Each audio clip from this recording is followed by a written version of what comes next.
I do. The really ones that laid an impact on me where I almost killed myself. Oh, yes. Oh, you I remember those. remember those distinctly, every little move about it. But like some of them, like when I was doing China O'Brien 1 and 2, I was doing the commentating behind the scenes. And I was looking at 2, and remember I said we shot them all like together. So to me it was like one movie. I was like, I don't even remember doing that fight scene. I'm holding court, you standing trial. Why ain't I see you round back when I was down? What's up, world? It's your boy, Big Court of the Holdin Court Podcast and Legacy Builder University. You already know what it is. We here one more again. I have my beautiful oldest daughter, Rachel Renee, here. What's up, world? Hey, so listen, real quick, I want you guys to go over to iambigcourt.com, tap in with my Legacy Builder University community. We up to about 1,000 members. I'm telling you, we're talking about e-commerce, monetizing social media, and we really helping you boss up your life. So go over to iambigcourt.com and tap in with Legacy Builder University. Without further ado, we have a very, very special guest. We got a big dog in the house. A rock star. We got a rock star in the house. Yeah. And I fanned out a little bit. You know, I'm still cool. I'm still a player. I fanned out a little bit because I grew up on this woman. I grew up watching her. And I just recently saw one of her private screenings of her new movie, which was dope, super dope. But she is a martial arts champion, both off the screen and on the screen. I'm talking about she's a real fighter, not just movie fighting, but real fighter. And some of you guys may know her as China O'Brien, but she's done a whole host of other roles that she's known for. But we have the beautiful, the incomparable Cynthia Rothrock. Yes. Is that good too? Yes, that was perfect. Even better. Yes. She's like, oh, thank you. Thank you. Thank you. Hey, how are you? I'm doing great. Good, good. Thank you for coming. I appreciate you taking the time out to come sit down with us. Well, thank you for inviting me. Yes, definitely, definitely. So, you know, usually on the show, we start from the beginning because, you know, this is a show where I like to have people at the top of their respective fields come in and we give them their flowers, you know, and that's what we want to do today. So, I'm curious, where were you born and raised? I was born in Wilmington, Delaware, Okay. and raised in Scranton, Pennsylvania. Oh, East Coast. I'm an East Coast girl. Okay, East Coast girl. Okay. So, I mean, as I said before, you're an actual fighter. You've been doing martial arts for most of your life, right? Where was that seed planted? What made this young girl from the East Coast say, I want to kick ass for a living? Well, I started when I was 13, and at that time, people didn't even really know what martial arts were, let alone a woman, you know, doing martial arts. And my girlfriend's parents owned a health club, and on Sunday, they would close and they would clean all the equipment. So my friend and I would come down, and we would practice rolls and cartwheels and just have this big open floor to play with. And I was always an out-of-the-box person. You know, I always liked to do things that were different. And they came in and they had their karate uniforms on and they started practicing and my eyes opened like this and I was like, what is that? And they said, it's martial arts. We're learning how to defend ourselves with our hands and our feet. And I thought, wow, how fabulous is that? I want one of those uniforms. You know, I was only 13. Yeah. And I went home, I told my mom, I said, Mom, I want to do karate. And my mom was so used to, even though I was 13, that, you know, I always want to do this and dance and all these music things that she said, okay. So she took me down to the Scranton Karate School and signed me up for 4 months. Well, so that's how it started. That was the journey. That's how it started. Had you seen any like kung fu movies, or were you in the know of Bruce Lee? Because you know kung fu movies were very popular in the 70s. So I mean, were you already familiar with that? No, I didn't know what martial arts was. I didn't Really? see it on TV. This is my very first exposure is watching them practicing their movements, you know, with their white belts, they're on and their uniforms. And I didn't know what I was getting into when I went into the class. Yeah. Were you a tomboy? I was kind of a tomboy. Yes, Okay. I was. I think my dad wished he had a boy. I'm an only child, and Only he, child too. yep, Right yep. here. There you Yeah. go. And Yeah. he used to take me fishing Mhm. and ice skating and swimming Mhm. and all kinds of sports like that. So I think I grew up like a little toughie. Me too. Mm. I was raised as the eldest boy as Yes, well. I raised her like my oldest son. Yeah, Yeah, Yeah. yeah, because understand. I had her at 16, and I raised her like a I boy. feel it. I feel Yeah. it. Yeah. So, uh, did you ever have to deal with bullies or anything like that as a kid? Yeah, I did. I think Mhm. it wasn't so much when I was a kid, it was more Mhm. when I was a teenager. Mhm. And I remember, I used to live across the street from this firehouse, and all these Mhm. guys used to hang out there.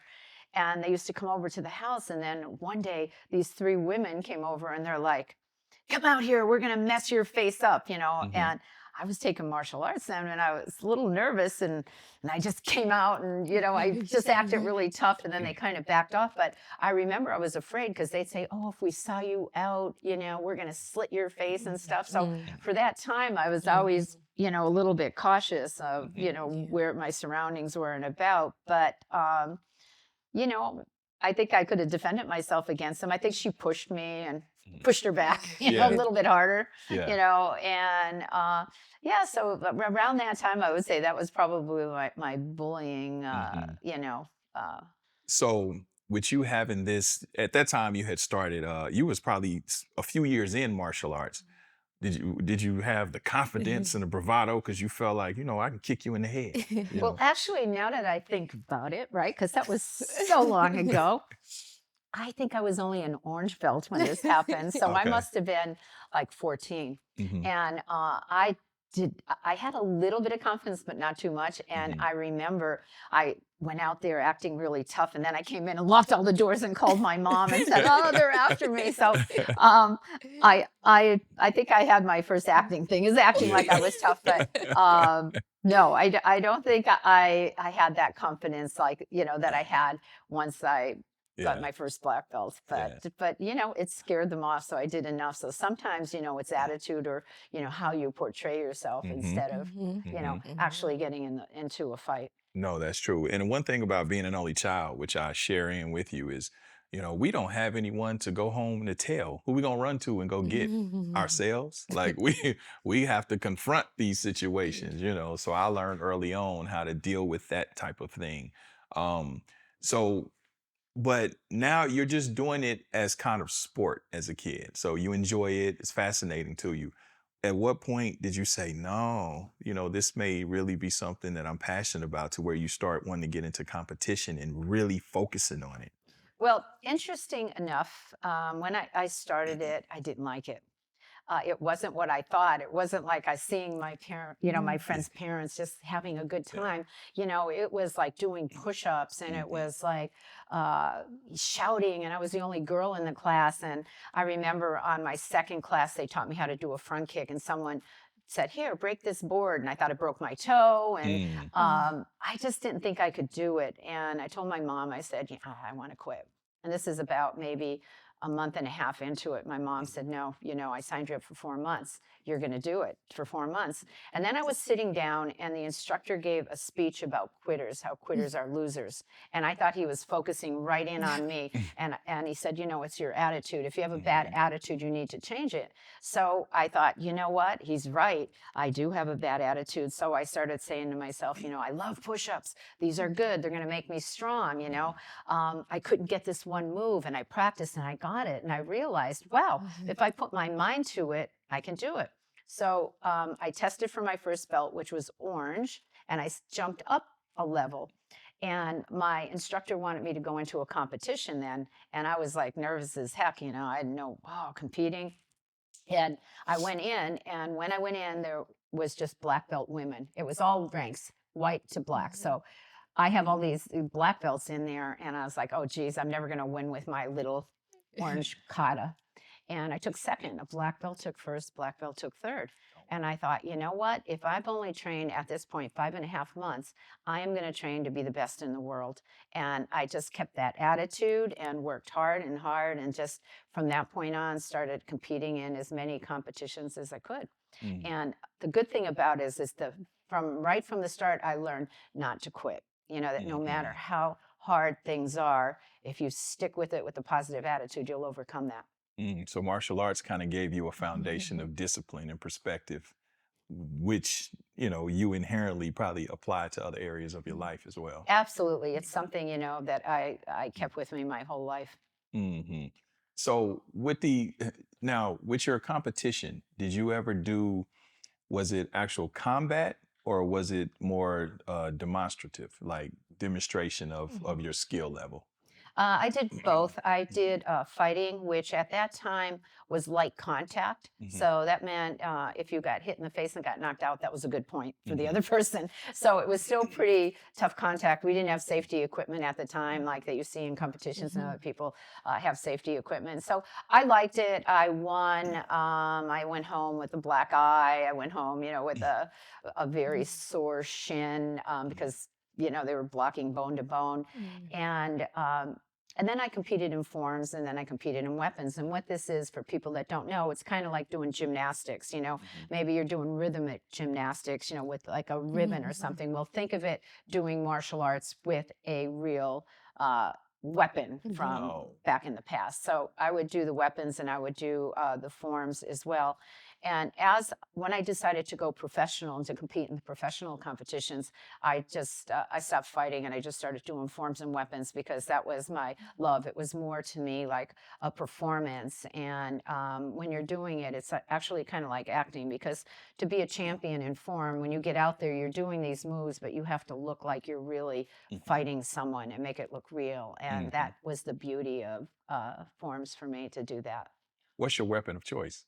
My weapon of choice is called a double hook sword, and it's like a weapon that has 7 different weapons involved. And at this time, nobody saw it. In 1982, I went to mainland China to study with the Chengdu Wushu team, and that was a trip too, because at that time, China wasn't open to foreigners. And my instructor got us in. So it's a double weapon. It's got a big hook on. It comes down, has a point here, has a crescent moon that you could use, and you can hook them together and use them as one long weapon. So it was very difficult, but in 1982, competing against all the men, I became, probably still the first woman to win the men's division consistently. So I was #1 for the year in men's weapons. So that was, it would be me. Here's this little girl, right, with about like 100 men. Maybe there might have been one more woman. That's a real flex. Yeah, when I was competing, they never had a women's division for weapons. So that was like, I knew that I had to be better than I could, because I had to have the crowd on my side, because it wasn't easy for a woman to win the men's division. I'm curious, were there any fighters in your lineage? Because for you to take to it like that and just inherently have that fighting spirit, or even just like, you have fighters that fight great and you have great fighters. Do you think that fighters are born great, like you're born a fighter? No, I don't think I was born a fighter. No, I think it was all through my training that spirit instilled in me. Yeah, because before I was doing martial arts, I didn't like to fight. I didn't, I was kind of like, shy. I was a shy kid. I think it's just what happens to you when you keep doing martial arts. I call it the warrior spirit. That's something that instills in you and makes you strong and makes you confident. And like whatever you do, I always say, put this martial art warrior spirit into whatever you do, and you're going to succeed. I have a question, and pardon my ignorance with this. How do you train with such a weapon? Like, do you train with something that's fake first and then you go to the real one? Like, how do you train without hurting yourself? Well, not with the double hook swords. I trained with real ones. And actually, as a matter of fact, I was in competition and I had the 2 of them down, and the points are super sharp. And someone said, "Hey, Cynthia, you got blood running down your leg. And I accidentally hit my leg just walking, right? And then I competed. I had this big red blood thing going down. The next day I went to the doctors and they said, you should have had stitches, but you waited too long to come. So I had a lot of injuries. I think some of the weapons that I started off with, the 3-sectional staff is like the nunchakus. People know that from Bruce Lee, the 2 sticks. Well, this is 3 long sticks. And I started off wearing a football helmet. Okay. Because I would hit my head many times. And then the other weapon I had a problem with was the steel whip, and which is a long chain and has a big steel spear on the end of it. And I remember once I was doing it and I hit myself in the head, and it was just like those old Chinese movies. I had a lump that went right like that. And I was, well, what is that? My instructor's like, don't worry about it. Don't worry about it. And then now you're like worried. But yeah, some of the weapons were tough that you had to start off with. Maybe a wooden one and then get into the sharper ones. Kill Bill ain't got nothing on you. Okay, Beatrix Kiddo, this is some pie made training right here. Right. That's why I've always been fascinated with martial arts, and because like when I would watch like nunchucks and that 3, what is it called? 3-sectional staff. 3-sectional staff. I'd just be like, oh, like I would knock myself out. I would knock myself out trying to even learn that thing. Oh yeah, like knock yourself out or hit yourself in the shin, your bones. I mean, I'm telling you, I had so many bruises from doing that. I have a question about that. Did your mother or your parents, did they ever say, "Oh, you're beautiful, you're so pretty, like stop, you're messing up your body," or did you ever feel like that, or were you just like, "Listen, I'm a warrior. This is what comes with it"? One time, my mom said that to me, and that's when I was going for my black belt. And what happened is my instructor, 3 Korean instructors came over from Korea, right? And it was 3 weeks before we were testing for black belt. And he said, your students are good, but they don't know how to fight. So they fought us for 3 weeks, and they would go throw a kick up in the air, and you knew your other leg was going to get kicked out and you were down. And I would come home limping with bruises all over my body. And my mom said, well, I don't know, maybe you shouldn't do this anymore, right? Because I was in such bad shape. But the thing is, it made me feel that I would never be afraid to fight in competition. Another woman again, because I was like, nobody is going to hit me as hard as these Koreans were. And they didn't care, woman or not, they just hit you. And they made us tough. They made us really, really tough, but, we paid for it. Right. So you got your black belt in just martial arts, traditional martial arts, correct? My first black belt was in Tang-Soo-Do, which is Korean karate. Okay. You as a martial artist, and I'm asking from ignorance, out of ignorance, do you think that do you believe in the theory of inferior styles or just the fighters being inferior? Yeah, I've heard that before. And I don't think there's inferior styles. I think there's styles suited for people's body type. Like if you're flexible and you want to go to a like say Tang-Soo-Do is high kicking, maybe you're really tight, you might want to go to Shotokan, which is, low kicks and things like that. And I think all styles work. There's some things that you like in one and that you don't like in the other, and you just take what works for you, because what works for me might not work for you, might not be your favorite technique. And I feel, though, at times there's not inferior styles, but sometimes there's inferior teachers. And a teacher really has to know how to teach your students, love your students, not think of it as a job, think of it as helping someone that maybe someday they can, help them defend themselves or someone else, which to me is like the priceless gift anybody can get is, being able to, if you have to defend someone. So I wouldn't say there's inferior styles. Okay. What do you think about wushu? I love wushu. Really? When I first saw wushu, I went nuts. I was like, what is that?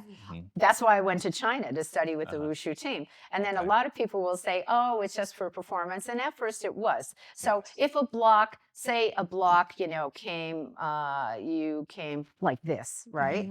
Wushu would go like that because it looks better. It's longer. It was all about performance. But to me, it was such a challenge to do wushu. It's Mhm. to me probably the most complicated style Mhm. anybody could go into. And since I loved the performing of it, I loved wushu. Mhm. Later on, I think they started saying, okay, we got to get a little bit more fighting to it. Mhm. Like, so, like Mhm. maybe we'll bend that leg back after the kick instead of just keeping Mhm. it down. Yeah. But that to me is still like, especially the weaponry of wushu. Yeah. Like, it's so darn hard and complicated. But if you Mhm. master it, nothing, I think there's nothing really that can beat that. Is wushu kind of in the space of would it be like the cousin of kung fu? Yeah, it definitely. Okay. I think it's kind of derived from like Shaolin, and Yes. like I Yeah. said, they just took those movements and said, Mhm. okay, how could we make it look stronger, Mhm. better, Mhm. posture wise? It was all about. I think instead of so much in the beginning of wushu, instead of it thinking of it as a self-defense art, it was more of an exercise art, more of a Mhm. Okay. sport, of a Mhm. performing art. Right. That's why I asked Mhm. because wushu has always seemed kind of performative, more like a Mhm. performance. Yeah. And I know Bruce Lee was he did wushu, right? Not that I It know of. wasn't Bruce, I've or is it never Jet Li? Taekwondo. Is it GQ. No, it was his own style. He okay? he. I'm not familiar with what exactly he started. I know he Mhm. started in the like Peking Opera with Sammo Hung. Mhm. But yeah, no, I've never seen him do wushu. If I Okay. had to look at it, it's just like a mixture of like a karate style. Okay. He kicked fast. Yeah. He might have had influences, from it, Okay. but I've and I think because he's Chinese and he wore the Yes. kung fu uniform, I think Yes. Mhm. maybe like sh- Mhm. it might have derived from traditional Shaolin kung fu. Got you. And maybe I'm thinking Jet Li because I think is it Jet Li that does wushu? Yes, Jet Mhm. Li. That's who I'm Yeah, thinking of. Jet Li Okay. was Beijing Mhm. champion in Yes. wushu. I love Jet Li. He's one of Yes, my favorites. Yeah. yeah. Well, see, I knew him when I was competing. I've never met him, but Uh-huh. I knew of him from Yeah. the wushu world. Mhm. You Yeah. know. I've gotten into many debates over who was faster, him or Bruce Lee. I think Jet Li got it. That's just me. Again, it's comparing apples to oranges. Okay. Their fighting style would be Mhm. Mhm. so completely different. Like a lot of people will say, well, who would win in a fight? Chuck Norris or Bruce Lee or Right. this and this, Right. you know what I Right. mean? Right. And they're both like excellent martial Mhm. artists. So it'd probably be whoever got lucky Yeah. enough to get the Yeah. first hit Mhm. in. Yeah. But I think Bruce Lee probably uh, ex- studied a little bit more of the fighting art, where Mhm. Jet Li came up more with the performance art. But if you look at him on screen, Yeah. it's his moves look phenomenal, and I Yes. think that's Yes. just the influence of the Asian Mhm. martial arts Yeah. choreography and Mhm. how they film action. Yeah. Do you think that size matters? Do I In think size fighting. matters? Yeah, fight. Mhm. Fighting. That's what Right. I, Well, they say it does. Absolutely. no, I mean, That's well, right. no, fight. I mean fighting. Yeah, no, Because you can have, two fighters that, but they can both be proficient, but one bigger than the other. So, well, okay, put it this way. If you have a small person and uh-huh. a big double and they know the same amount like Mhm. of technique, probably the Mhm. bigger person will. But sometimes, if you're going mass against mass, right? But a lot of times it's not your size Mhm. because it's your speed. It's like, a bigger person has a lot more targets that you can get in and hit than a smaller person, Mhm. So Okay. yeah, Yeah. I'm right. like, oh Like wow. it depends. Like sometimes, Yeah. when Get in, I get when I out. used to fight like a much bigger person, Uh-huh. it was easier Mhm. for me to get like a kick in or a punch in Yes. than Mhm. someone my size because they Mhm. were more, Uh-huh. Yeah. guarded. Got you. So you win these championships, right? And you beat men in their own Mhm. division. Okay. At what point did you feel like, wow, this is really a viable lane for me that I can really pursue? Was that the time you was like, okay, let me really, because back then I'm trying to figure out what your options would be Mhm. doing that professionally. Right. Yeah. Well, I competed all along the East Coast. I Mhm. did I think at that time there was a magazine, Karate Illustrated, and they divided the United States into 12 different regions. Mhm. And our region had, like, I think about 5 or 6 states, and I would compete in those all the time, and I was number one in it. all of them, like just competing like maybe 2 times each weekend. And then I went to a New Jersey tournament, and it was funny because it was like the Playboy Club tournament. It had nothing to do with Playboys, but Yeah. it was put on by them, and it was a big A-rated tournament. And people from all over, the world came to compete in that. And it was people that, I used to get the magazines and like, see all these people. And now these people that I read about are all at this tournament, and I won. And everybody was saying, who is this? She beat the person that's number one. Who is this person? Who is this person? And then I met the West Coast demonstration team, who is the first martial art troupe to actually put a performance together and do teams. And they were like, oh, you need to compete professionally, and I thought, wow, I won one already. So then I said, I'm going to compete in the professional tournaments. But coming from Scranton, they were all mostly like on the West Coast. So I said, I'm going to go and do the Long Beach Internationals, which was like one of the biggest tournaments in the world that I read about. And then I'm going to stay, and I'm going to do the one in Sacramento. And I went for a month, and I started training there. I won both of those, and I called my mom, and I said, I'm not coming back. I'm staying here. Yeah. So at what point did you connect the theater, the arts, the acting to the martial arts? It's been an interesting life journey for me because, when I used to study Eagle Claw with Shum Leong in New York City, and he would, because I was at a tournament and I saw one of his students do a double-headed spear form, which was very similar to Wushu. And I was like, what is that? I have to learn that. So I would drive up every Sunday, like 2.5 hours to his class, train. He would take us to Chinatown, go have dinner, and then go to a movie. And first movie I saw was Snake in the Eagle's Shadow with Jackie Chan.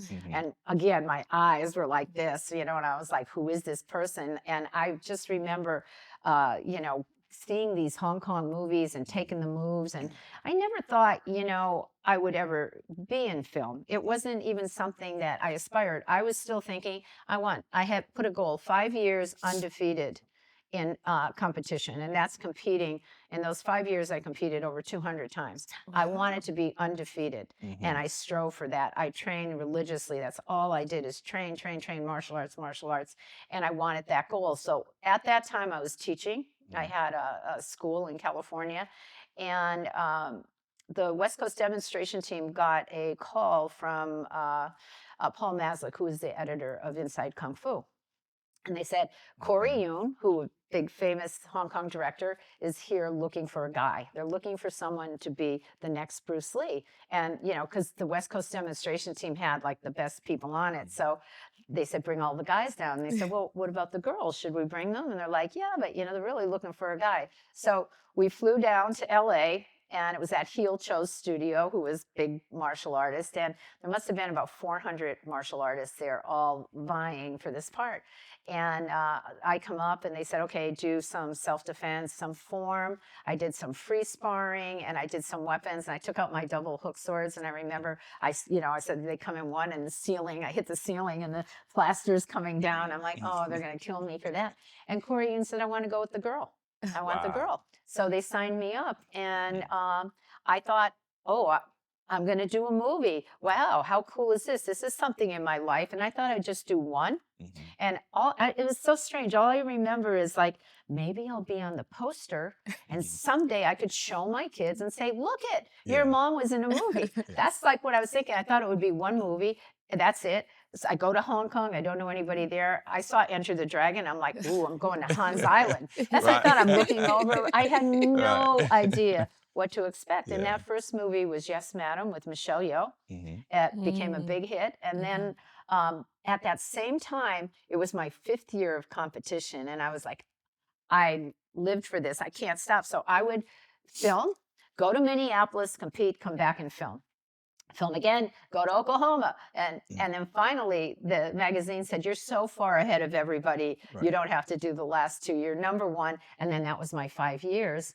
And then Golden Harvest offered me a 3-picture deal. So I went, wow, okay, because what am I going to do after competing? I'm not going to compete anymore because I just did not want to be defeated, you know, and Yeah. someone say, oh, we bet Cynthia Rothrock. Yeah. I was like, Right. I Never. don't think I could have coped with that, you Yeah. know? Yeah. So I went, wow, okay, this is what I'm going to do now. I'm going to Mhm. do movies. Mhm. You know what I love? What Mhm. I absolutely love is that at a time you completely carved out a path. I mean, you blazed it. You scorched your path. Like Rhonda said, the fact that there were no options, like the whole way, you're still competing with men. Mhm. You know, you're Mhm. nobody's even not taking you seriously, but you know how it is as women. It's like, oh, Yeah. she's cute until she's not. You know, and I absolutely and I Yeah. absolutely love that. Yeah. Oh, I Yeah. went through all that. I went through like winning and, you know, people saying, because I had a kung fu uniform. Yeah. So that was, you could have anything. I had these little sparkles, and the guys would go, oh, Mhm. yeah, you're just winning because you got diamonds on your uniform. I'm Oh, like, I wow. wish I had diamonds on Right. it, you know, Right. or, you know, you'd get like little snide remarks. I Yeah. remember teaching a seminar in Alaska, and the girl saying, you can wear lipstick doing martial arts? I was like, why not? You know, Yeah. it has Right. nothing to do with it, you know? So I think I paved a lot of Mhm. ways, you You know, definitely and, did. you know, Yeah. when these movies in Hong Kong were huge success, and I thank Mhm. Corey Yoon for having the vision of Mhm. creating a movie with 2 female leads in action, Mhm. because that was rare. Mhm. Mhm. And then when I came to America, for a while, it was like, no, you can't be the hero. The Mhm. guy has to be the hero. So you'll fight, but then he'll come in and save the day. Right. And that Right. went for a while, you Yeah. know. But it's like, I can whoop him. Like, Exactly. why he got to save me? I Yeah. can whoop him. And then finally they were like, well, wait a minute, she is the lead, and these movies are making a lot of money. So Yeah. then I think that opened up Mhm. the door slightly. Yeah. It's still even today, you Yeah. know. But let's not breeze over that though, because I mean Mm-mm. that is a tremendous feat. The fact Yes. that you were big in Hong Kong. You were a star, an action star in Hong Kong before even here. So that's let's not breeze over that. Mhm. Let's Yeah. acknowledge how Mhm. big that is. And not only a star, but you actually are a part of movies that made money. Yes, Mhm. Yeah. right. Yeah. So what let me ask you, what's the difference between or how do you feel it being such a star in the celebrity in Hong Kong opposed to over here? You know, I knew my movies were really popular in Mhm. Asia and Europe, Mhm. right? But the US never had any of them, so they didn't know who I was. Then I think when China O'Brien came out, that opened up a few Yes. doors. And it was the first time I think a lot of Americans saw like Mhm. a woman get out there and fight like that for Mhm. real, you know, For and me, who it is that? definitely was. Yeah, Yeah. right. And I think, you know, that like opened everybody's eyes like, wow, Yes. women can fight and they can do action. And Yeah. Mhm. wait a minute, that 'Cause that now movie made we have Tomb made some Raider. money. Yeah. Yeah. And you know what the cool thing is now is that there's companies out there that are remastering Mhm. all these Mhm. movies from 30 years ago in, Mhm. in 4K Blu-ray. Mhm. Just they look beautiful, and it's so nice because, you know, if you look at a movie that's, you know, 30 plus years Mhm. old and you're Mhm. fighting, you know, like you look at one, like you go, oh wow, like look at Superman, the first Yeah. Superman. Yeah. You can laugh going, oh, look how cheesy Yeah. that was, but we love Yes. that. Yeah. But those fights still hold up, you know, Yeah. because there was no CGI. It was Right. real fighting, and you're on the wires, and you're, you know, doing these incredible Yes. stunts, you know. And so I'm very excited about that a whole new generation can get to see those fight scenes. Because even now, like I look at them and go, wow, oh, wait, that was me. Yeah. You know? Let me ask you this: as a fighter and as an action actor, so you know how you can remember a singer can sing along with his songs, a Mhm. rapper can rap along with his lyrics. As an actress, you can, you know, you can say the dialogue along with what you see on TV. Do you remember the stunts and the moves that you did in movies to where you see them and you can reenact them with the movie? Ah, no, not all of them.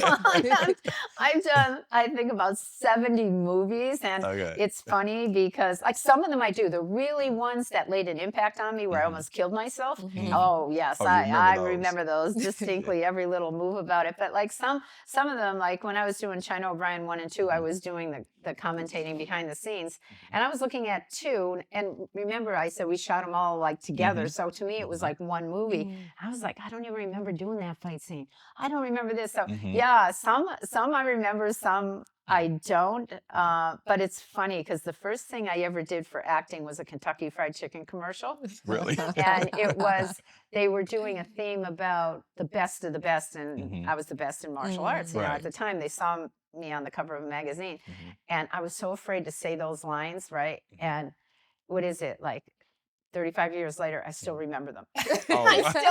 And I was so afraid I was going to forget them that I would Yeah. say them over and over and over and over. But Yeah. I still Yeah. remember them. I'm so glad funny. you pointed that out because I don't want to have it lost that you were the first woman to be featured on Black Belt magazine, correct? Not Black Belt, Karate Illustrated. Karate magazine. Illustrated. Yes, Okay. Yeah. And what year was that? that was 1981. Okay. And so now you parlay all of these championships and this fanfare. And so China O'Brien would outside of your stuff in Hong Kong, would China O'Brien be considered your biggest here in America, your biggest franchise? No, I don't think so Mhm. because most of the movies I did, we did a sequel, Mhm. and I know Martial Law 1 and Yeah. 2. People Mhm. really remember that. Fast Getaway 1 and 2 with Mhm. Corey Haim. Mhm. So that got the attention of the non-action people. Mhm. Because Corey Haim, Leo Rossi was in it, and it was a comedy, so it wasn't really geared Right. as a martial art movie. Mhm. Do you feel like you got typecast as the martial art chick? Yeah, I did. I remember shooting Sworn to Justice. They Mhm. wanted to do a love scene, and I'm like, and we're like, ooh, a love scene in a martial art movie, and it was like a big thing. Like people were like, Okay. and it was like nothing really, right? But it Mhm. was like, oh my God, Cynthia Rothrock did a love scene in this. Yeah. It's in a karate movie. How could that be? I mean, so there was like that I think I was cast at prior to that as like a tomboy, tough Mhm. cop, Mhm. that. And Mhm. I thought, wow, this is interesting because they were like, oh, we're gonna do tests for your lighting. We're gonna Mhm. do hair and makeup tests, and nobody in a martial art ever cared what you look Right. like, what your Yeah. lighting was, just Mhm. as long as you fought good. So Right. it was a turning point for me to go, oh wow, here's a Yes. maybe Mhm. I can get cast as other things, Yeah. as well, instead of the same tough cop girl Yeah. next door. How did the opportunity of China O'Brien come about? Hmm? How did the opportunity for China O'Brien come about? I was shooting Righting Wrongs, Mhm. which was also called Above the Law, for Golden Harvest, and I had a 3-picture deal with them. They wanted to get into the American market, and they said, Cynthia, how would you like to shoot 2 movies in Utah? And I was like, oh, I'd love it, because at this time I've already been in Hong Kong for about 2 years, and back in 1985, 1986, it's not like Hong Kong is today, so I missed home. So I was really happy about that, and that's when they shot it. And they actually wanted to do China O'Brien 3 and 4 Mhm. because it did so well. And I had a contract signed with Sylvester Stallone to do a movie called The Executioner, and they said, you can't do those movies anymore. And it's a shame because they're the movies I love, but Yeah. they wanted my career to take a whole different path, which Mhm. really didn't take the path that they wanted me to do. Mhm. But kind of like, you wonder, go, oh, well, if I would have done that movie with Stallone, where would I be today? And then, Right. but then also you think, well, I love my life today, so it might not be what it is. And I think, things just happen for a Absolutely. reason and what's supposed to be. But Absolutely. yeah, but now I would love to do China O'Brien 3 Yeah, as, I think one that'd of be my dope. pictures. I think that'll be dope. Maybe you can produce it. Mhm. Maybe you can produce it. Yes, that's what I want to Yeah, do. Yeah, so yeah. it's something like my future plans are next to do Black Creek 2, and Mhm. then I would like to do China Run 3 if I could get the rights. The rights are the hard thing to get. So Mhm. You think maybe you could do kind of like you might be gambling if you try to do like a China O'Brien spinoff. Maybe China O'Brien. They yeah. they would I let you do know that. people said you can call it China. You Right. can kind of call it China Shanghai. Right. But to me, I like to keep it real, Yeah, and realistic. I mean, I could possibly say China, but I wouldn't want someone to come after me and sue Yeah. me Yeah. or whatever. Right, So I would right. really try to see who owns the rights. But it's been so long; it's been Mhm. passed down to everybody. Mhm. Nobody Yes. even knows who has the theatrical Mhm. rights for that. Mhm. Can we get a roll call? A roll call of some of the heavyweights that you work with, the martial artists. Oh yeah, well, I think some of the people that Well, actually, most of the people I work with I love, but it was really fun working with Brad Dourif. I was nervous because here's this Academy Award winner, and he's in the movie Sworn to Justice, and I was so nervous to work opposite him, but I've learned so much from him. I worked with Stacy Keach, Kevin Sorbo, and they're like the non-action group that really was Walter Koenig. I did, but for action stars, like some of my best friends I still work with is, Don the Dragon Wilson, Richard Norton, Keith Cook from China O'Brien, and actually Black Creek brought the reunion of me, Keith, and Richard together. So since that time, so that's really special to me too. Benny or Keith. I worked with almost everybody except probably the A-listed stars now. But there's still time. There's still time. It's funny because I always said I'd love to do a movie with Jackie Chan. Yeah, so. that'd be super dope. Yeah. Yeah, y'all need to team up and do something. So it's always been hearsay about somebody like a Steven Seagal, who is they say is rough with the stunt man. Were you like that, or did you take it easy, or do you think you have to be like that to make it believable? Some people do, some people don't.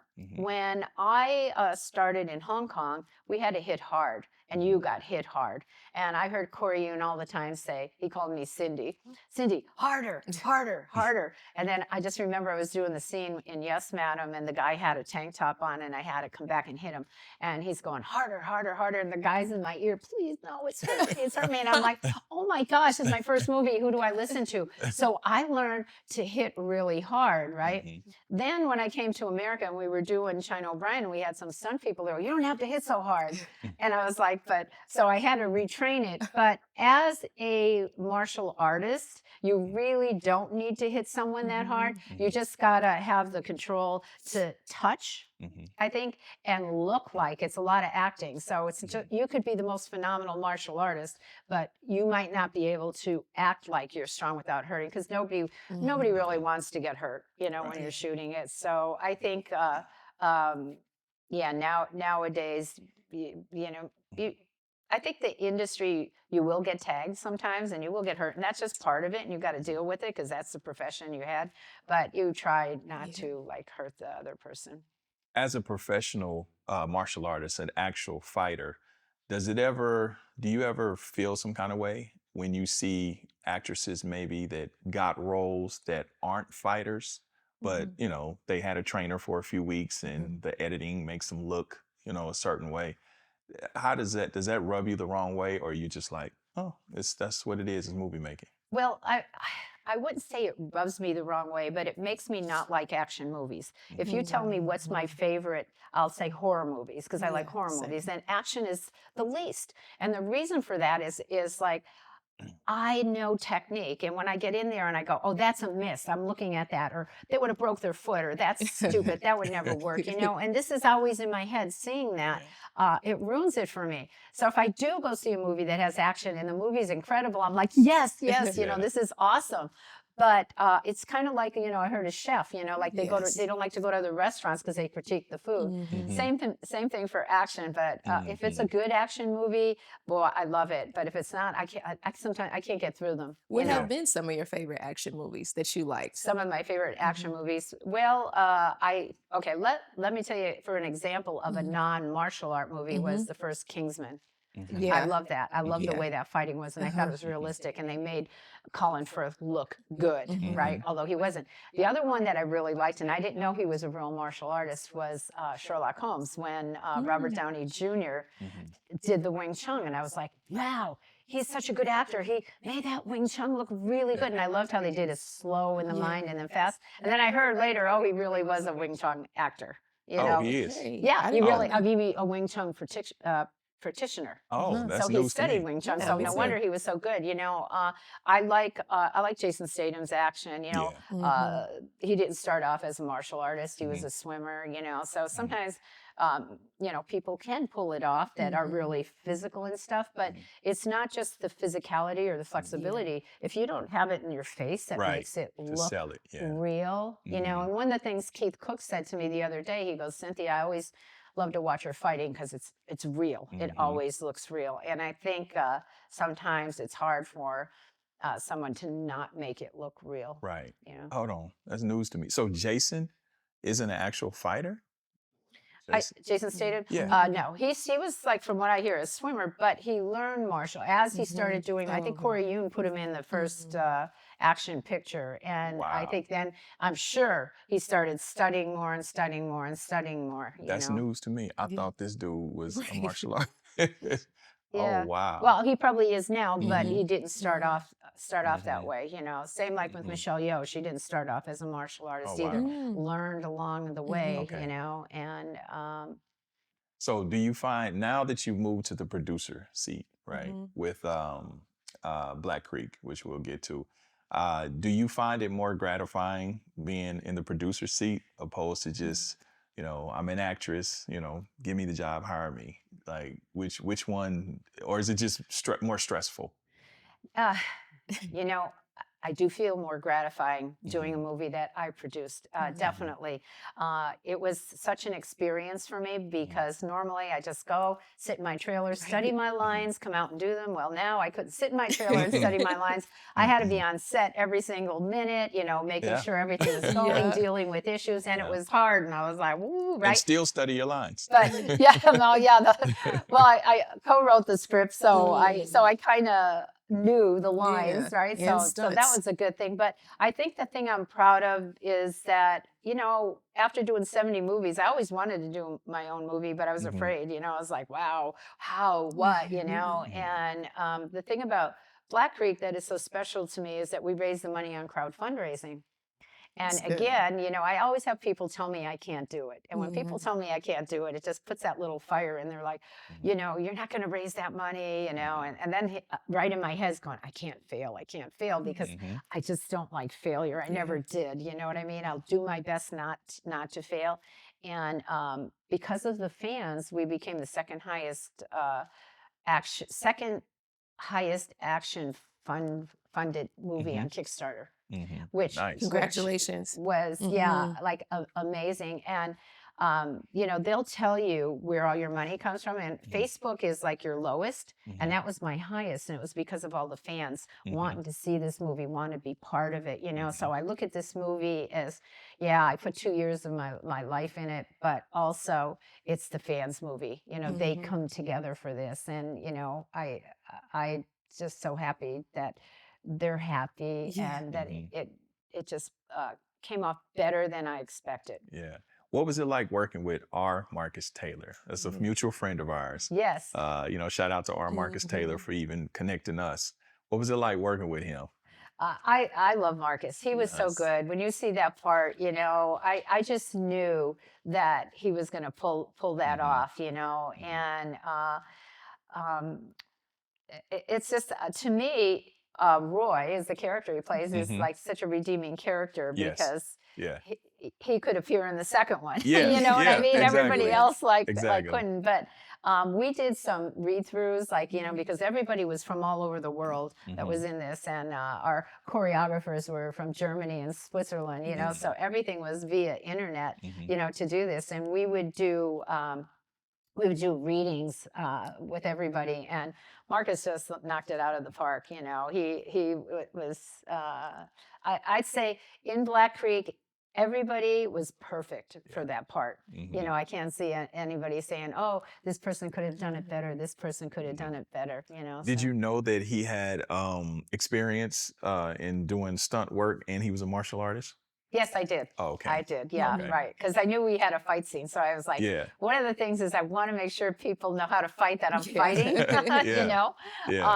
But yes, I knew. I don't know if I saw him do anything, but I knew he did stunts and fighting. So I want to spoil it because they haven't seen it, but your fight scene is crazy. It's crazy. It's crazy. So, or do you have any other movies slated that you're going to produce outside of Black Creek?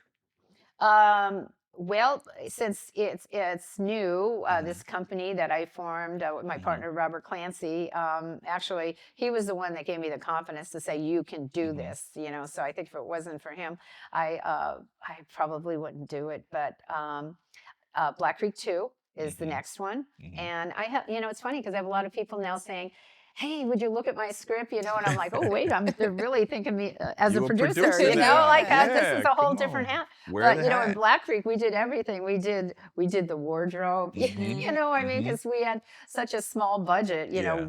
I had so many hats on in this Mhm. production, so I've learned a lot, I've learned, some of the mistakes that we Mhm. made, like how to not have that happen Mhm. the next time around. Yep. So it was a big Mhm.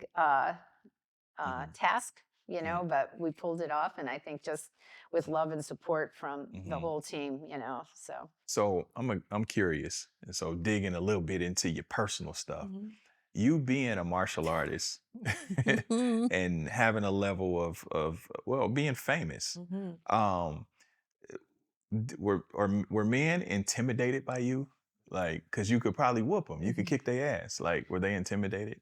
Um, I think they were uh, years ago, not Okay. not now. I think now the attitude has changed. Mhm. Now, before then it was like, well, wait, it's not Yeah. feminine for a woman to do martial arts, and now Yeah. it's like, hey, wow, that's so sexy. Yeah. Hey, Yeah. honey, can you take care of that for me? You Right. know what I mean? Like the attitude has changed, like Yes. over the years. But Yeah. I still sometimes, like I just came back from the Comic-Con, and Mhm. some people are really Yeah. nervous to talk to me, and then I realize they say, "Oh no, she's just a normal person, Yeah. like to talk and Yeah. get to know people and stuff like that." So I don't find the intimidation so much now. I think people like Mhm. really admire women, Yes. strong women today. Mhm. It's not like Mhm. back then when I was starting. Scenario, funny scenario, Mhm. and you give me your honest answer. Okay. You're dating a man, or you have a boyfriend or husband or whatever, right? A partner, and he gets into a skirmish, he gets into a fight somewhere, and he calls you, and he tells them, you know what? Hold up, I'm gonna call my girl up here. Would you respect him? Would you still stay with him if he called you and you had to, come handle that for him? Yes, because I would think maybe he wasn't adequate enough to do that fight scene, that I'd have to help him out there, Yeah. And then I might say, "Hey, honey, can you fix this like flat tire on my Uh-huh. car for me?" So whoever can do it the best, whoever can get it Yeah, done needs to do exactly, it. exactly. I dig it. That's funny. Yes. Because imagine that, baby, they up here, they jumped on me. I need you to pull up.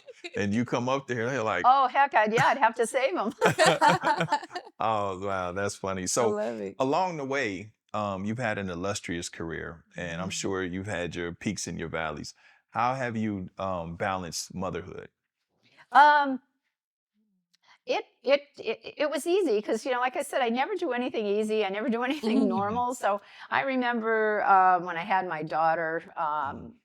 I did a couple movies, right? And I said, okay, how am I going to do this? I turned down a lot too because I didn't want to travel foreign. But if it was like a local one, Mhm. my first big movie I did was one in Puerto Rico, and Mhm. my mom came with me, and we took her, and I would say, okay, this is a test. Can I film and be mom at the same time? And it worked out, it Mhm. was good, except I walked in there and she wasn't in her crib, and I was like, Mhm. where is she? And I started panicking, and then she come out and goes, I know how to get out the crib now. I was like, Yeah. all right. But I think I stopped for a while when she started school, and I Mhm. couldn't pull her out of school. So I Yeah. actually took a break because to me, being mom was more important than working. Mhm. So it wasn't until she was about 15 or 16 when it was like, first time was we were going Halloween, and she goes, bye, mom. And I'm like, what? What? You don't want me to go with you? No, we're going with my friends. And I went and sat in the car and cried. And I was like, oh my God, she didn't want me to go Halloweening with her. So then when I realized that, hey, she's, Mhm. not Mhm. so stuck to mom all the time, then I started working again. And now, like, she just puts up with me, and I Mhm. know for a while, like, she didn't want to tell people that I did action movies and stuff like that. And they Uh-huh. go, what does your mom do? Oh, she travels. Does she know the significance of her mom? Does Mhm. she get the gravity of what you've been able to accomplish and who you are? Yeah, she Mhm. knows now. I started training her. I always thought when I Mhm. have a Mhm. kid, it's going to be a Mhm. mini me. She's going to Yeah. be so good in martial arts. And I tried teaching her, and I'm telling you, a parent cannot teach their child. They're like, "Yeah, I'm doing that right." I know you're not doing it right. So I wanted her to learn so bad. She was in a private school, and I said, "Can I please teach martial arts to the kids here, just so she could do it?" So she could, and she was like a little yellow belt. And she'd go up and start correcting all the people. And they're like, "Oh, get out of here, get out of here," you know? And the little kid, she'd correct them. I'm like, "Skylar, you don't correct them. You're not doing it right," you know? And then she kind of just went away from it. And then just recently, she's like, "Hey, Mom, if I want to do some boxing, will you do it with me?" I'm like, "Sure." But even though she, like I wanted her in my movie, you know, because she's a beautiful girl, she's talented. And she goes, "I'm not you, Mom." And I'm like, I appreciate, I get that. Wow. But she said, "I want to do boxing." And I said, "Yeah, I'll do it with you." I'll say, "Yeah, let's just do it," you know, just for her to get more, you know, acclimated with any kind of defense. And one thing that I made sure she's very aware of situations, you know, and I think that's what kids need to learn, you know. It's like she'd call me and go, "Mom, you know, there's not a good situation here at this party. Can you come and get me?" You know, and just, you know, that's when they're aware of their surroundings, that's number one. And that's when least like attacks or bad things happen, you know, if the kids are really aware and know when to, you know. Was that important for you too, having a baby girl, like her being able to defend herself in any situation? Was that like the most paramount in your mind? Yes, definitely. And when she didn't want to train so much, you know, I just made sure mentally she knew, you know. And yeah, it was funny because we were in the car she was 5 years old, and you know, I always would talk about them. Well, what would you do if you were in this situation? And what would you do in this situation? And the one girl goes, "I kick him in the balls," right? And I went, "Oh, okay, all right, right." So I'm going, and my daughter's laughing like crazy. She's 5 years old, and I'm going, "Does she even know what that is?" I never told her. So we get home, and we're like laying in the bed, and I said to her, I said, "Honey, you know, when we were talking about the self-defense, I says, do you know what the balls are?" And she goes, "Yeah, the butt." And I went, "Yeah, that's right."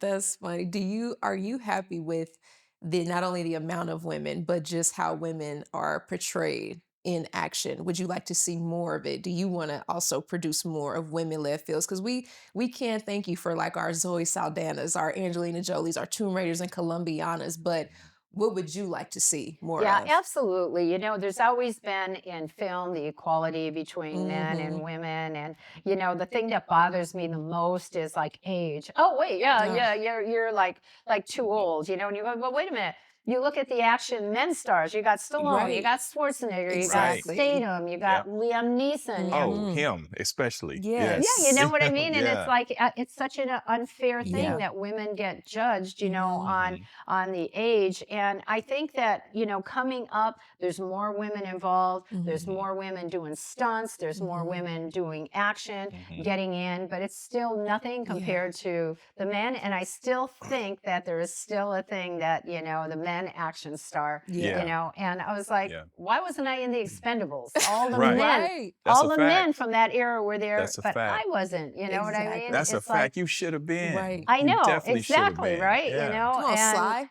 Yeah. Come on. We gotta yeah, do something but with it's that. getting better. It's Yeah. getting better. But I love the fact, you know, because I am such a crusader for women, but not only women, children, men, Yeah. to get involved in some kind of martial arts. And there's so many women. Nowadays, you go into school, you see more women sometimes than guys and kids.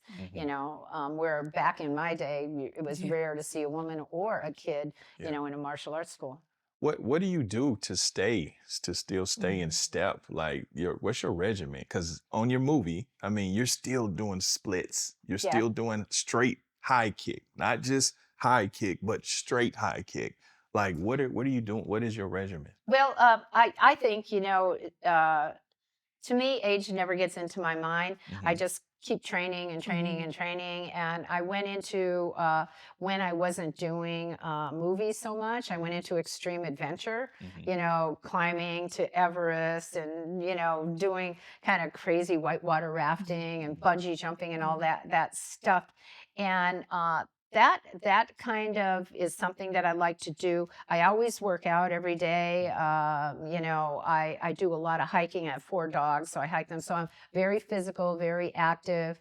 I do hot yoga almost every day, and that's like a lot of keeps your Yeah. flexibility going, because if you are flexible and you don't keep practicing it, you will lose it, as you get older, and then it's hard to get it back. So you have to kind of keep in shape. And the thing is, I love to work out, so I think you have to make that a passion and a priority in your life. And then as you age, you still look good, you're still fit, you still act good, you're happy, so I think it's a very important regimen in people's life. And I tell you, the worst thing I hear is when people say, I'm too old to do that. I'm like, Yeah. I would agree. I agree. It's a mindset. Yeah. It's a mindset. What's the nastiest injury that you've ever gotten fighting? The nastiest injury. I had a lot. I would have to say I blew up my knee, and that was probably the nastiest because I never got it fixed. So it's still a weird knee. Oh. And it's funny because, I ski, Mhm. I do these major hikes. I do like all this tremendous pressure and power on my knee. And my doctor said, "How can you do that?" And they did a test. This is probably about 25 years ago. Why I could do, because I blew it out on my second movie. Why can you do what you can do? Because if you blew that, it's gone. It's completely, you can't even walk, because your knee won't stay in place. And I remember they did these things where they sewed these little things in my legs, like electrodes or something, and say, run, jump, do this. And they found that because my hamstrings and my quads are strong, that's what holds my knee in place. So I've lived with that, and I live with it now. I never had the need really to fix it. And it still hurts sometimes, but I would say that probably was my only serious injury. Like I broke a finger, got hit in the face with a sword, got choked with a chain really hard, those things. But I healed after a week or so. And you just say that stuff so casually. Right. Chain around my throat. I got choked, but it was It's all cool. good. Guess it comes with the trade. I'm curious. So someone my size, I'm 6'3", 230. What style would you suggest for me to learn if I wanted to get into martial arts? What I would say, it's hard to suggest it, like, because looking at your body type, I don't know how flexible you are, are you, flexible, like can you move your arms up or something I can like move that? my arms. Yeah. Not just move your arms. I can't move my arms. But I mean, like, do. be able It's to, like I can move. move with fast and I fluidity. still remember. Yeah, that's still good. Yeah. I would think, for you, I would say just go to different styles and look at it and say, "Ooh, yeah, this is the way I'd like to move. This is the way, I would like it." Because you'd be surprised. Like, look at Sammo Hung. He doesn't have the body type to do kung fu, and he can. Or someone doing wushu, you would think, oh yeah, you have to be young and you have to be very flexible and acrobatic to do that. But it's surprising, like some body types, can do that. So that's what I always tell people: is go to different schools and look at the movements, look at the discipline of the class, look how the instructor is teaching, and see what you like, or do an introductory class here or here or here and see what you like to move. Because I do think sometimes body type you'll be better off in one school, and if everything is good, you're flexible, you're strong, you can move, then you can do anything. Yeah, I'm hearing a lot of flexibility. flexibility. I'm flexible. Is a Not my little arms. challenging for me on certain things. I know Michael Jai, he has suggested Shotokan for me. And Marcus, I've trained with him a few times, and he's shown me some things. I did Kempo and Aikido, but I've been wanting to get back into it. I just haven't. Will you teach me? Yeah, I sure would. I would. And I think they said Shotokan because you're big and strong, and the stances are like they're lower, but the kicks are low, and your movements are short. They're not like fast and circular. Like Kung Fu deals with a lot of circular movements and speed, where the Shotokan is more short and strong, because obviously, you have the strength for that. But I found that, sometimes people surprise you if you just look at a person and say, oh, well, what would you do? Probably the average person would say, yeah, do Japanese, do Chinese, Do you enjoy teaching? Huh? Do you enjoy instructing and teaching? Oh, I love teaching. I mean, I think one of the things I thought for a while when I wasn't doing movies and I was still working with my daughter, well, maybe I'll open up another school because I had schools and I love that. I love being the teacher. But nowadays, I teach seminars all around the world. So that's how I Nice. get my teaching in. And it's funny because sometimes I'll go somewhere and some people like have me do a seminar because they know my martial art background. And then some will have me do it just because, oh, we're having a star come in. Yeah. And then when I start teaching, they're like, wow, they're shocked. Like, oh my God, you know how to teach. You really Right. know, what you're talking about. Because sometimes some actors will just go in and talk Yep. and, and they're Yeah. like, oh, they just want to hear stories. But my seminars are like, no, you're coming to work and learn. I love that. I mean, you're really, man, you are really it's impressive. You're really a trailblazer because you're like one of one in this business, to the stuff that you've done and the things that you continue to do is really amazing. And I'm curious at Comic-Con, they come for China O'Brien. Is that where is that when you're at Comic-Con, is they're coming to sign autographs for? Well, the last one I was at was Chiller, which is a horror con. Okay. So Okay. I always think horror and martial arts. For some reason, Uh-huh. you get kind of like the same crowd. They come for different things. Okay. Some people will just get like at this. The picture that like they had like all these pictures for me to sign, and the one that sold the most was me doing a jumping sidekick. So they were like traditional martial art pictures. And some people will say, "Oh yeah, China O'Brien," or "Do you have martial law or sworn to justice?" They have their little things. Everybody that likes and that that's what they want. But a lot of times. Instead of the movie pictures, they liked like the kicking pictures or the martial art traditional pictures. Nice. So, top 5 martial artists, dead or alive. Oh, that is so hard. That's top a hard. 5. Oh, that's a hard question. Top 5.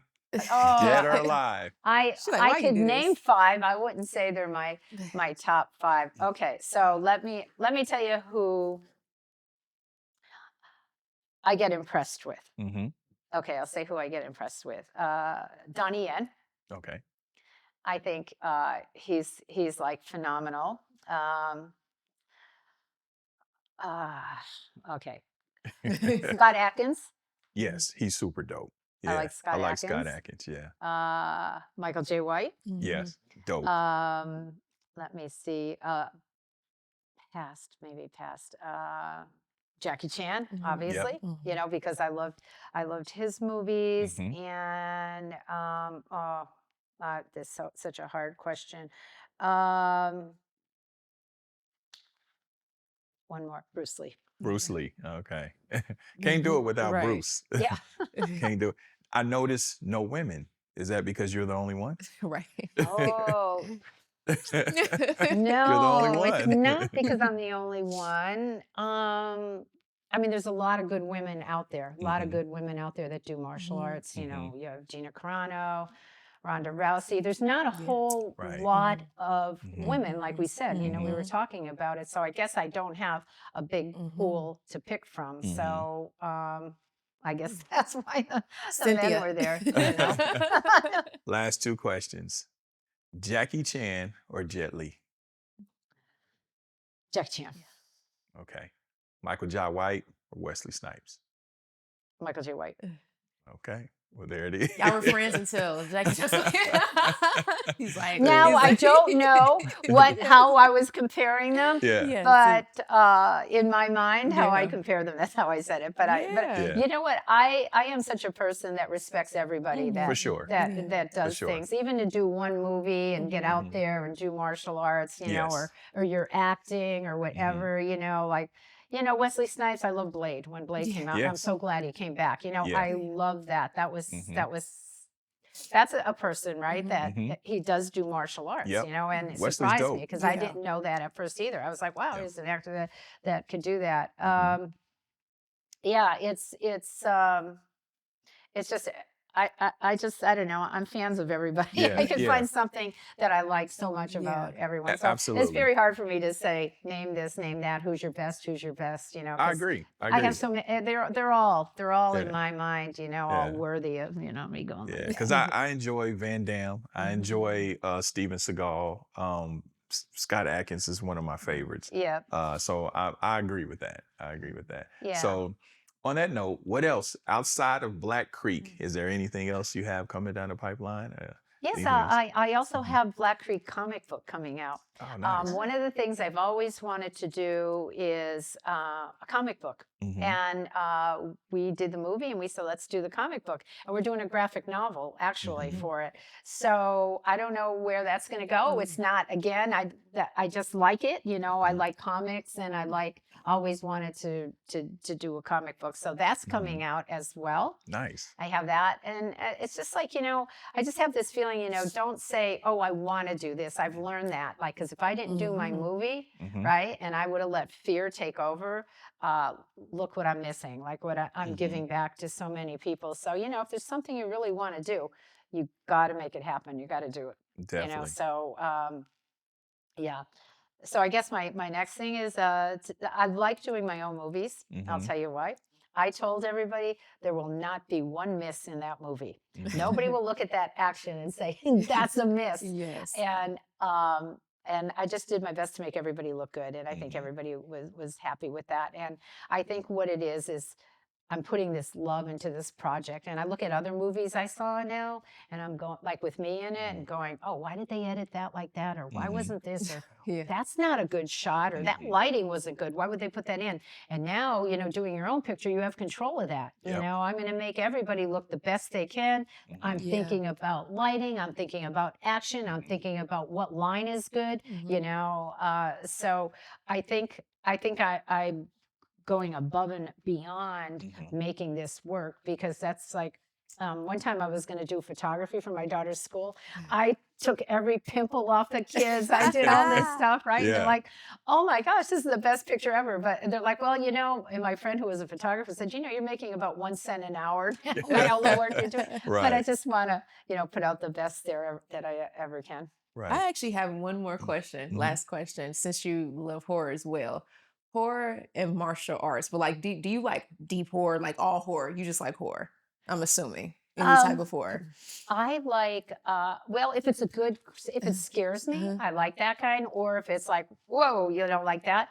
I kind of like the supernatural, like Me where there's too. vampires too. I and, love and vampires. Me too. exorcisms and stuff like that, because that really scares me. Would you Like that infuse? kind of stuff. So I like that more than like the Predator, you know, that kind of, you know, monster, that kind Yes. of, I like it when people are like Yes. the real monsters. Would you infuse martial arts and horror in a way that nobody has seen before? Now that Yeah, you you are know, I always thought producing? that, you know, wow, how I will do a horror movie. I will. Okay. If Yeah. I don't get cast in one, I will do one. Okay. Yeah, but Yes. on my next one, I'm going to incorporate. You'll see a little bit of that Okay. into it, because all these movies that I'm doing come from what I like to see and Yeah. what's in my crazy mind. You know, I like them dark, I like them brutal, I like them real. So you know. Okay. Nice. Well, two things. I'm gonna put my bid in as an actor, okay? And then the other part is my youngest daughter. If you need a PA, she ready to work. Yes. Oh, all right. She ready to work. Yes. My youngest Okay. daughter, All Courtney. right. Yeah, she's working on TV shows right now all Yeah. week. That's great. Yes. That Yeah, is great. she putting it in. You see, she's working with me too. Yes. So she's ready Can to you work. talk to my daughter? Yeah, she's ready to work. Yes. Yeah. So, but listen, I appreciate you coming. Mhm. It's been an honor. It's been a pleasure. We appreciate what you've done, what you brought to the culture. I grew up on you, you know, so this is a real big honor. This is a bucket list. You know, I'm fanning right now. I'm just being cool, you know, but I'm a really fan once the cameras come off. I'm gonna be like, oh no. But thank you for coming. You know, I enjoyed the movie Black Creek. Super dope movie. Y'all go see it when it comes out. Probably by the time this comes out, it may be out. But great job with that. I hope we continue to see more movies coming from you, because Black Creek, if that's your debut, you know, man, you know, sky's the limit for you. So listen, we're here for you. You know, if you ever want to come, you're welcome to come talk about whatever you have going on. And I'm gonna get with you to train too, because I want All to right. learn some new stuff. Okay, you Uh, heard that. Yeah. Oh yeah. And you Oh, come too. Okay, listen, I'm down. I took Kempo. I took Kempo for a little bit. I made it to purple, she 3 did. Matter of stripes. fact, she Oh, sure okay. did. Yeah. Yeah, I put Yeah. her in Kempo because I Yep. actually put her in the same Kempo school I went to. Yep. Yeah, well, I could see it because Kempo is, I love the self-defense of Kempo. Mhm. You know, I think that's one of the better self-defense, Yeah. you know, styles, Mhm. especially for women, you know, Mhm. to do. Yeah, but man, thank you for coming. We appreciate it, Thank you. Cynthia. Yes. And so that's another one. My beautiful oldest daughter, Rachel Renee, and the lovely, lovely Cynthia Rothrock. Man, thank you again. And I'm Big Court. This is Holdin Court Podcast. Salute. We'll see y'all next time.